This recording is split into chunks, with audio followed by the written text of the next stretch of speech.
আমার সাথে রয়েছে সৌরদীপ সর্বদীপ। উনি হচ্ছেন পুরোহিত, স্পিরিচুয়াল হিলার আর অ্যাস্ট্রোলজিস্ট। নমস্কার সৌরদীপ দা। তো আপনি যদি আমাদেরকে একটু ডিসক্রাইব করে বলেন ওনার সম্বন্ধে।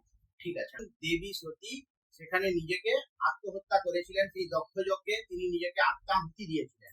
তো সেটা ছিল দেবী সতীর প্রথম জন্ম। এখন রূপে তিনি আবার জন্মগ্রহণ করেছিলেন, এই ধরাধামে জন্মগ্রহণ করেছিলেন। দাদা, এবার আপনি আমাদেরকে বলুন দেবীর রূপ সম্বন্ধে আমাদেরকে কিছু জানান। দেবীর রূপ কেমন? হলুদ রঙের বস্ত্র পরিধান করে থাকেন এবং হলুদ বর্ণ হলো দেবীর প্রতীক।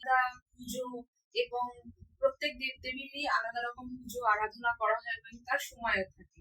তো এই দেবীকে কোন সময় তাকে পুজো করা হয় এবং ওনার যে পূজার যে আচার বা নিয়ম সেটা যদি আমাদেরকে একটু জানান।